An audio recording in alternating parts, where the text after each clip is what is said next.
Our Binkley and Barrington Chena River cruise started here.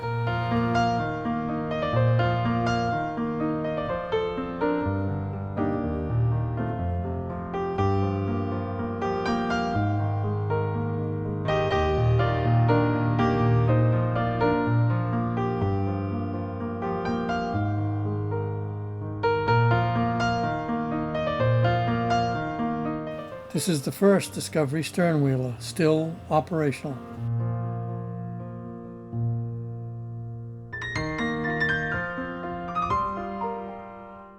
We had a bush pilot demonstrate his Super Cub float plane while talking with us over the radio.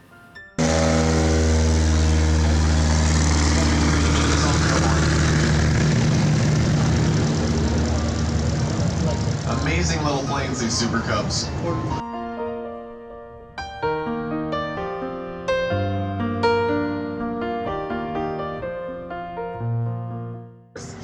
So he said, all right, sat down his morning coffee, hopped in his plane, flew 2 hours out to that village.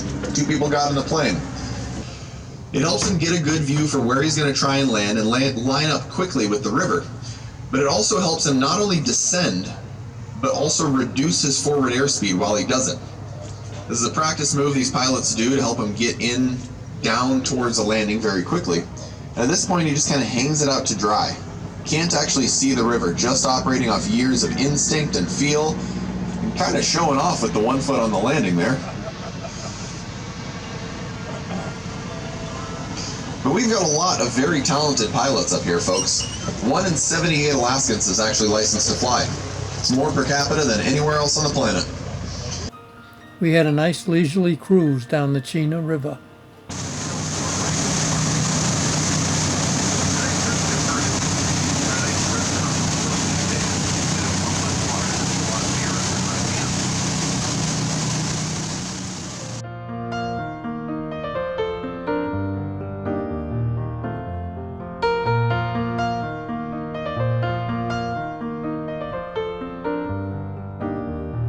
Notice the long side posts for hanging game.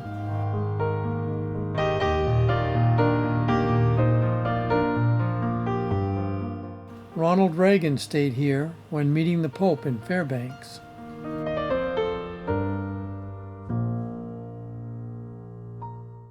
We stopped at Susan Butch's Trailbreaker Kennel for a show and some Iditerod stories.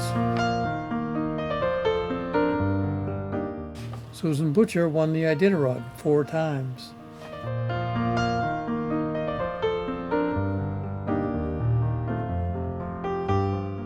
Here's an unusual shallow water mud motor.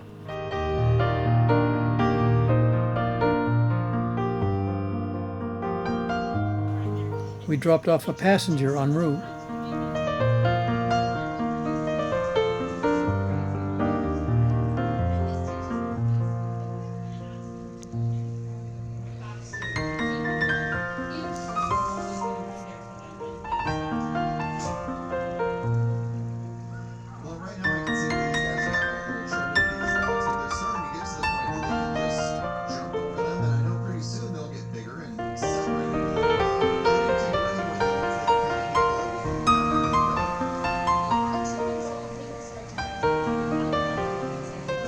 Because I want to talk about those, starting with their coat, which you'll notice looks a little patchy up on the top of some of them. That's because they're shedding out the last of their winter coat.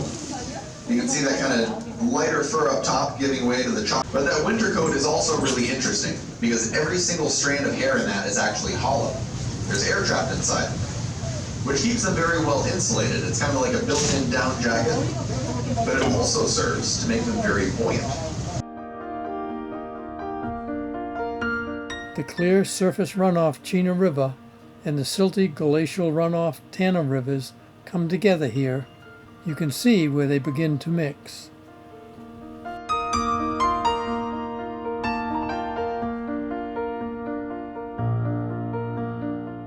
This is an automatic salmon trap.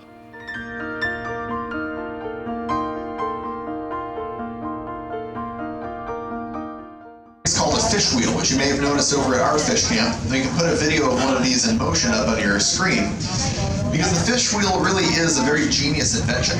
It's basically a large water wheel that's built to make sure that you catch a lot. And it's important for catching enough for yourself and your family. But don't take my word for it, folks. Over to our left is Noah, our resident master at the fish camp. Good morning. This was a demonstration how the Athabascan people prepared and dried their salmon.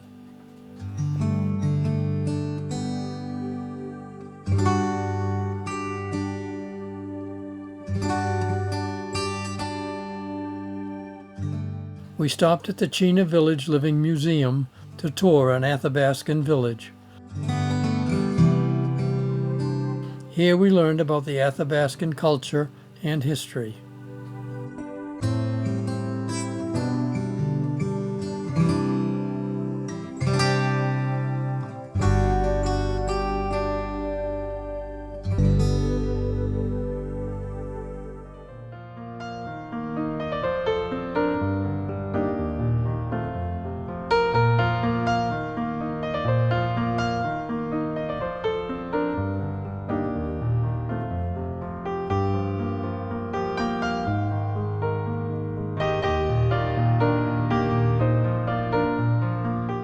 This large deck is actually a floating dry dock made from surplus pipe from the Alaskan Pipeline.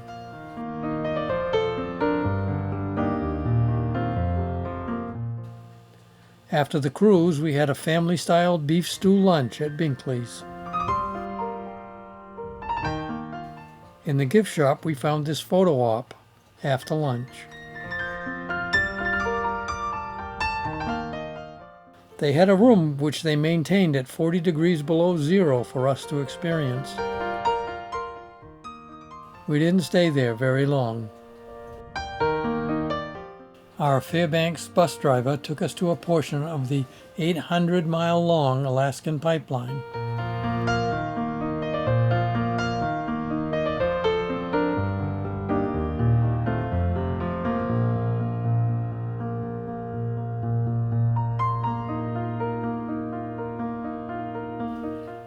The mounts are not rigidly connected to the pipe to allow for movement. This crossbeam rests on stubs connected to the vertical posts. This upside-down table mount is connected to the pipe, but the tabletop just rests on top of the crossbeam. These posts are passive refrigeration units, keeping the permafrost stable underneath them.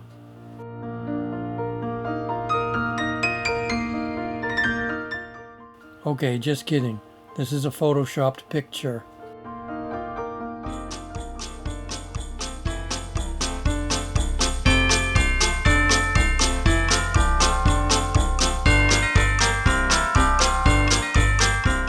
We stopped at North Pole, Alaska.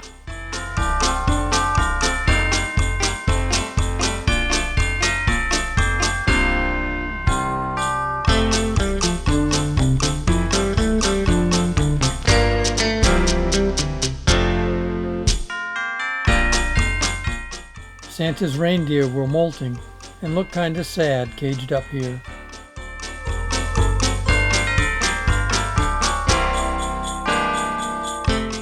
Santa could use a little touch-up work.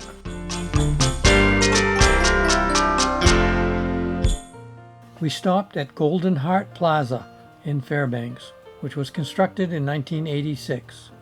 AAA once rated this one of the top 10 public places in the USA.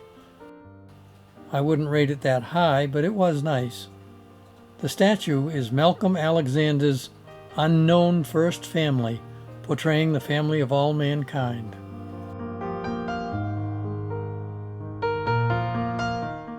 The plaza connects to the 2.5-mile-long Fairbanks Riverside Walkway. There were lots of nice flowers here.